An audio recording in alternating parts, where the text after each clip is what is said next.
Hey gang, Fred here. Welcome to my new channel. No, sorry, this is Jason and I'm having technical issues at the moment. Hi, welcome back to the table. Actually, not the table so much as something I want to share with you, something that I have been forced to consider and take seriously, something I hadn't prior to this occurring. And hopefully after you hear this, you also will take it seriously, as if we don't have enough to worry about. Add this to your list of your worry list. So about 4 weeks ago, riding on the scooters with my coworker, and she noticed something on my shoulder. What's that? She says, and I say, I don't know. What's what? What's that? And she points out something that I'd always considered was a freckle, something I feel like has always been there, but I guess it hasn't. Or maybe it was, and it just became something else. Anyway, she's like, you should get that checked out. And I thought, I'll get that checked out. That's fine. I don't care. I'm not scared. And it's good to do so anyway. I guess I'm at that age now where we need to take these things into consideration and get a skin cancer screening, etc. Hadn't had one ever, so I thought we could get all this done and then see what's up. So call the dermatologist, make an appointment, go in there, and she looks at it and not sure. She thinks it is probably nothing, but in order to be sure, she has to basically take a sample and send it in and see what it is. So she does so while I'm there. She proceeds to do the whole screening, and she literally catalogs everything that's on me that looks like something that may be, well, she knows what to look for.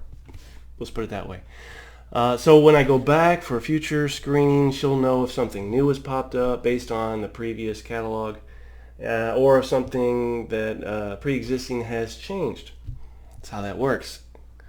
So after doing so, she told me take a couple weeks to get the results back, and I would hear from her if it's something of concern. Otherwise, check the app when the results come in.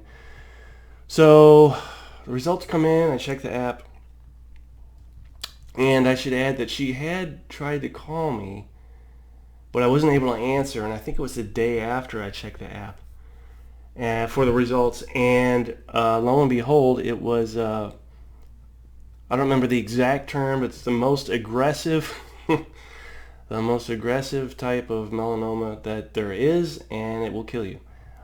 Not today, not tomorrow, but left unattended, it will eventually get to where it gets into your system, your bloodstream, your lymph nodes, all that stuff, and kill you. So, having read that, I grow somewhat concerned. I don't panic. I'm not running screaming through the streets about it, but definitely concerned at this point, because I'd always considered it nothing, that it would just be, I don't know, like I say, angry freckle or something. So I'm doing all this quick backhanded research and contorting my brain in an effort to figure out what I need to know. Crash course on dermatology. Not realizing that in my throes I had forgot to focus on one particular and important part of my diagnosis, which was she calls it in situ. I think it's in situ. She would know better though, right? I'm still going to say in situ.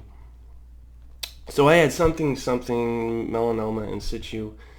And when I started focusing on the entirety with in situ, then my concerns lessened significantly, because that basically means it hasn't spread. That it is in fact this thing that we're all in fear of, but it has been caught early enough that it hasn't spread. So next step is, I talked to her, and she reiterates that yes, in fact, this is the case, but you will have to go in and see a oncologist, is that the term?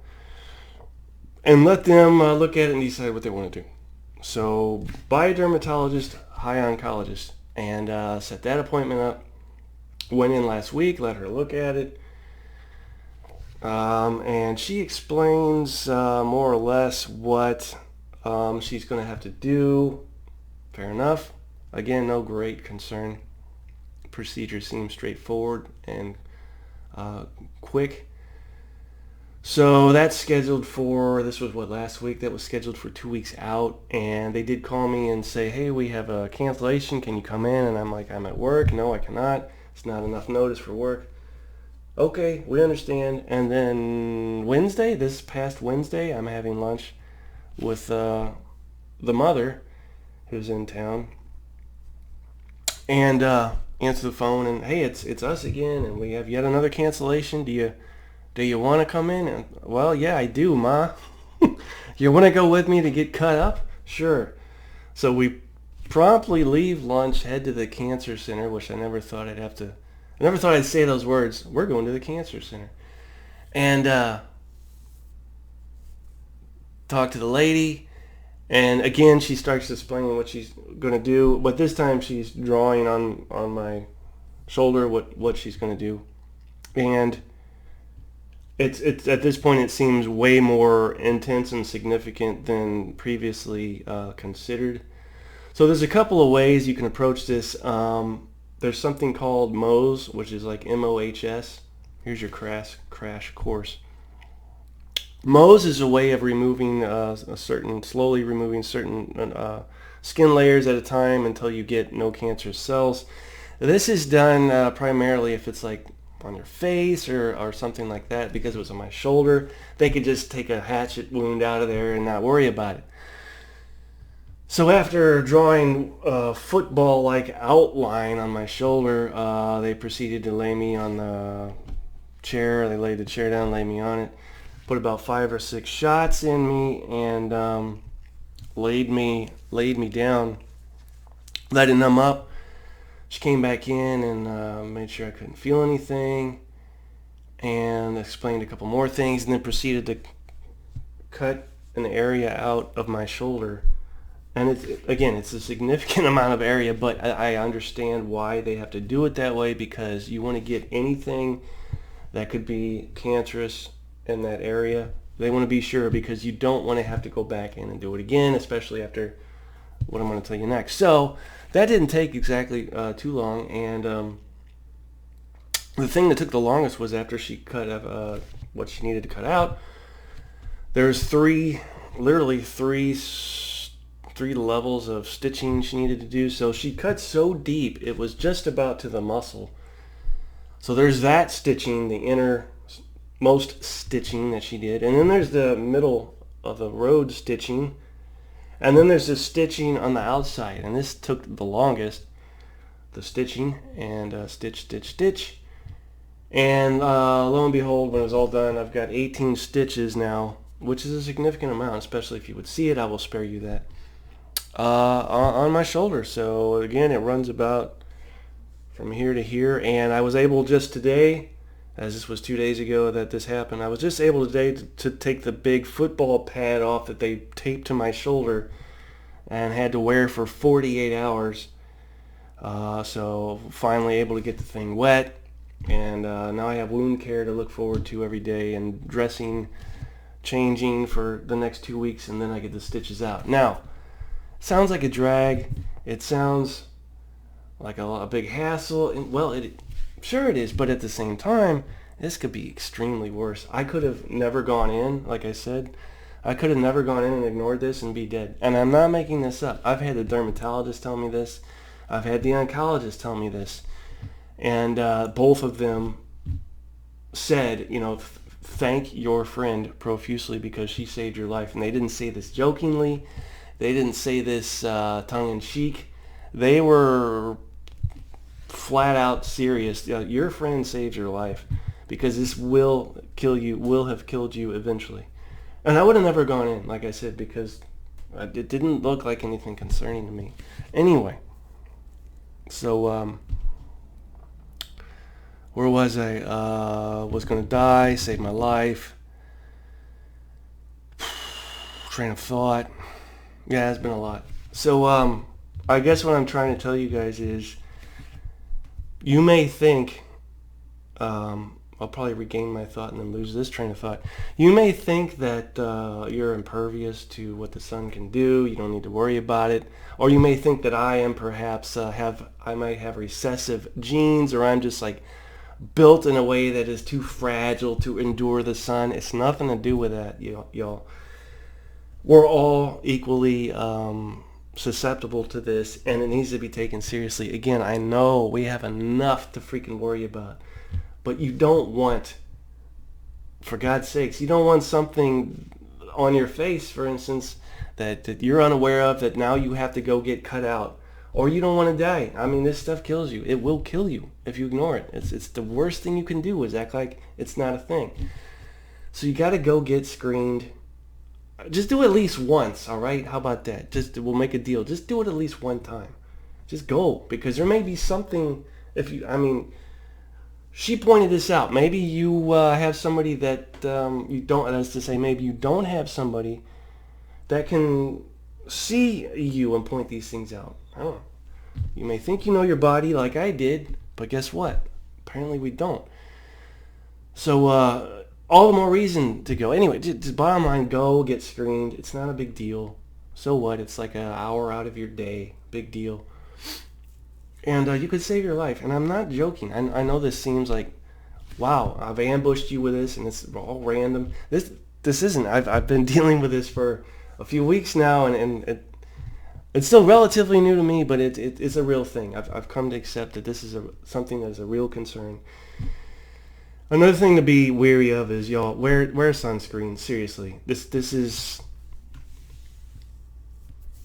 I really believe the era we live in is an era in which there's something going on with the atmosphere. We've wrecked it, or I'm not going to scream green environmental cry wolf here or anything, but seriously, I seriously believe that the atmosphere and all that stuff, ozone, is not what it used to be. You can't tell me it's the same it used to be. With all the above ground nuclear testing we've done, blah, blah, blah, blah, blah. I won't go off on this conspiracy tinfoil hat thing, but I think I have an argument that because of man, the atmosphere and whatnot is not the same as it used to be. That said, goes hand in hand with the fact that more of this stuff's going to be happening and popping up, and it is on the increase. Skin cancer is on the rise, on the increase. So wear sunscreen if you're going to be outside more than 10 minutes. Again, it sounds like a hassle, but it is nothing near the hassle of having to go through what I had to go through, or worse. You know what I mean? So you put some sunscreen on and it takes 2 minutes out of your day. Come on, guys. Wear sunscreen and don't use the spray. I've learned this. The spray doesn't cover adequately. You got to use the stuff you rub in. Again, this is for when you're going to be out in the sun for an extended period of time. You got to do this. Do it for yourself. It's a real concern. The other thing is, obviously, the dermatologist had asked me if you had any sunburns. Well, who hasn't had a sunburn? Of course I've had sunburns. I mean, you're a kid, you go outside, you're in the sun too long. Guess what happens? You get sunburned. That's life. However, that stuff can affect you as you get older, those sunburns. Avoid sunburns, use sunscreen. And the other thing she told me, this would be the dermatologist, was when you're outside, even if you don't get sunburn, when your skin turns red, she literally said this. She said that's your DNA, and that's your DNA screaming. So, yeah. Again, I know we have enough to worry about in this life, but it's just how it is. This is where it's at. This is where we're at. This is yet another thing we have to concern ourselves with, and I'm proof pudding that this stuff happens. So again, please don't think that I have recessive genes or I'm just too fragile to be in the sun. This happens to a lot of people. This is common. But it doesn't need to be common if we take precautions, etc. Go get screened, wear sunscreen. It's serious. All right, enough about that. Do I have anything else to talk about? I always have stuff to talk about. I don't know what you guys want to hear. I guess you'll fast forward over what you don't want to hear, because I do that. We'll segue to some game stuff. The stuff I had on the table, which for God's sakes, I don't even remember what it was now. Again, I've been busy. We got taken down. I don't know what happened. Not sure why. I couldn't tell you. But I put something else up, which you should, if you have a subscription to this channel, you would have seen a community post, if you know what that is, of the new setup. So I have, what is it, Léon? I'm not sure how to say that. But it's a battle between Prussians and the French. And, well, I feel like it looks pretty cool. Setting these things up, and end result, I've said this in the past, it's like a painting to me. Each time I set something up in a different way, it's like I'm creating a sculpture, a painting. Maybe I should just paint and do sculpture. I don't know. Maybe I haven't realized that that's what I'm trying to do when I do this, and I should just do that. That's another story. I'm not here to psychoanalyze myself, but happy with the end result. Usually am when it comes to this stuff, which is why you're seeing it more often. I'm sorry, guys. Again, I know this used to be Hex Encounter stuff. I won't go down that hole, but that is to say I won't hash out what I think's wrong with me or what. I'll spare you that. But yeah, happy with what I got, and I think what I'm going to try and do is schedule, technology and thinking ahead. Schedule ahead when I'm going to play some of this so I can get some viewers, because I in the past I've done this like a wait for the urge to hit and then okay, I gotta go live now, and then nobody watches, which is fine. Nobody's obligated to watch, but it's nice to have viewers tag along and hang out, and well, it's not your fault if you don't, because you didn't know I was doing it, right? So I think for this I will try and post something ahead of time announcing when I'll be opening the opening shots, so you guys can hang out and tag along, and we can chit chat and all that good stuff. I went back through some files at work, because when it gets slow I tend to hash out and bang out rules, and I found 3 significant sets, 3 core sets of rules that I like. Now the Defiler on Parade rules are the most recent that I've been using, and I think these are a culmination of what I've been trying to do and other things off and on for years. So this you might call the master set, but we do have some fun, I don't know if you call it beer and pretzels, quick play stuff, things to use as well. And I thought I might leapfrog Defiler on Parade for a second and work on one of these. This is something I was calling Battalion Leader, with a that's a combat results table, and so that is a little bit different than the 3, with its own combat results table and other things as well. But then we also have the, I didn't know what else to call it, so I just called it Le Champ de Bataille rule set. And this is, what the hell is this? Oh yeah, this is probably the closest, resembles most closely the Commands and Colors system. Really designed with that in mind, to say the most and the least. So I'm not sure what I'll be using. This is the buckets of D10 stuff.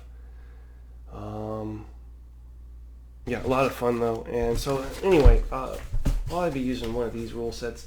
Let me know, you guys, if this interests you. This being, I feel like it would interest me, but I mean, I guess it can be considered dry, boring stuff. Let me know if you want to know, and I've said I would do this, but I don't know if I will if nobody's interested in listening or watching. If you want me to hash out 1, 2, or all 3 of these rule sets in depth, so you are more familiar with what the hell I'm talking about, I still intend to post at least the Defiler on Parade. I can do more if you guys are interested. Post these rules. A, for feedback. B, for your own entertainment and enjoyment purposes. Because again, I mean, why do I play these? Not just because, oh, I made these up. No, I play this because this is what I've honed down and whittled and narrowed to my particular taste. literally over the years. So, and I guess it's still kind of an ongoing thing, but let me know if that's something that would interest you guys. Or, and I'm probably going to regret this, let me know if you just want to see anything else. Like if I get enough people saying, hey, I want to see this or I want to see that, I'm not going to promise anything, but I'll definitely take it into consideration. I'm pretty selfish when it comes to this channel and doing what I want to do. And well, gee, I mean, it's my channel, so I guess I'm afforded that right, I think. Otherwise, do we have anything else? I think that's pretty much it. The weather here in Orleans is just beyond believable. This is the time of year. There's 2 times a year, the going into the fall, and winter's actually, maybe there's like almost a month of, once you get adapted to the heat down here, almost too cold, but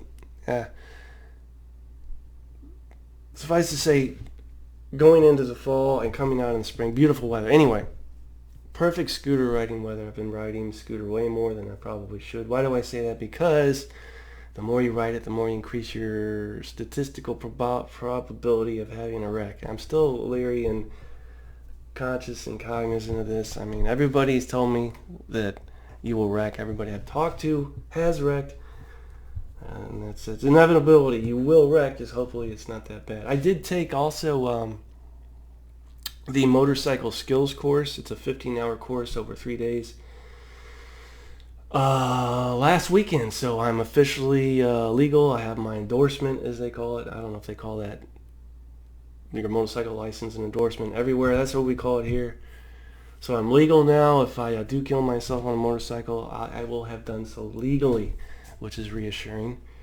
And it was intense. You've got 2 instructors teaching you things. You've got 10 other people in the class watching what you do, and it can all be fairly stressful, and it was. But I made it through it. There's at the end a written exam, which I made 100% on, and there's a five different course writing exams, techniques and things that you have to pass, which obviously I passed. So I'm glad I took that course, and definitely not overconfident having taken it, so again, I'm still cautious and careful and all that good stuff. So I had that last weekend, and what else? Now that I have you, hockey's starting, and for the first year, I feel like a little less excited than I should be. There's a number of reasons for that. Some of them fairly trivial. One of them being access to watch the damn thing, and it's almost sometimes a little too troublesome to make it worth the effort to watch channels, and needing to subscribe to this channel on this day, and then needing a subscription to this channel on this day. It's like, I remember a time when you could just watch every game that your particular team played on a channel. You didn't have to go to ESPN, Bally Sports, NBC. Anyway, hockey season's here, so also I don't feel very confident about this Blues team we have. So there's that. Well, we lost David Perron. I think we only have few players that I really care about anymore. Ryan O'Reilly, I guess Tarasenko I still care about. I still like Thomas. Kyrou irritates me. He can put the puck in the net, but I don't trust him to carry the puck over the blue line into the ozone and dump it in. He always turns it over. Anyway, what else? What other avenues of randomness can I go down? Come with me, guys. We've got thinking. That might be it. Yeah, everything else is all right. I had some stuff in storage while I was at home, nothing game related. But it's been like Christmas around here for the past couple days because I've been going through boxes, finding things I forgot I had. One of the boxes contained, I used to DJ for a number of years back in Columbia, Missouri. One of the boxes had a significant number of CDs because that was a format in which I DJ'd CDs of things that I had forgotten about, a number of CDs unlabeled, so don't know what it is till I put it in and play it, and oh yeah, I remember that. A lot of that stuff. Oh yeah, that was cool. Rode that wave for a good long while until it crested, and so yeah, I've been having fun with that. And well, I've liaisoned at a different library branch. Typically I'm at the main one downtown New Orleans, but Tuesdays this month, and I've already done it once, I've been working at and will be working at a different branch. It's a nice change of pace. This branch I'm at here in at the main library is, well, we've already talked about that, but this other branch is significantly different. It's a lot more laid back, a little less excitement going on, if you want to call it that, and a nice change of pace. So not somewhere I would want to work permanently necessarily. I guess if I had to, I'd get through it, but nice change of pace. And yeah, I think that's it. No, that's not it. Still selling stuff. It's been, you know what? I've got a week now, and it'll be 6 months ago I started selling stuff on eBay. Now, I still have, as you can see behind me, a number of, let's see, almost a whole row of GMT games still. My Bowen Simmons games, Napoleon's Triumph, will never get rid of that. And a couple other his games, Fighting Formations. My shelf of Avalon Hill games and Victory games. Some random stuff, some M&P stuff. I still have, I would say, a healthy portion of games. It's not like I've sold everything, but trust me, I've sold a lot in almost 6 months. A lot. I've got 110 separate sales of anywhere from 1 game, 2 game sales, lots, 3 game sales. So that's a lot of games I've let go. I seriously have. I'd say I've let go of probably well over half of my collection. Haven't touched any of the core ASL. That still remains. That is my love, my baby. Pretty much kept everything World War II tactical. But yeah, I've let a lot go. But it's been to my benefit. It's been worthwhile. I've given a dollar amount in previous episodes. I don't know that I need to do that again, but it's been worth my while. I think that is it. Is that it? Yeah, that's it. Okay, all right, guys. Thanks for listening. Hopefully you didn't have to fast forward too much. The core component of this video is wear sunscreen if you're going to be out there longer than 10 minutes, and go get a screening. Just go do it. Make your appointment. It's an hour out of your life, and it can save your life. And I'm not being dramatic. I'm not exaggerating. This would have killed me eventually. There it is. It's serious stuff. All right, guys. Be safe. Take care. We'll talk later.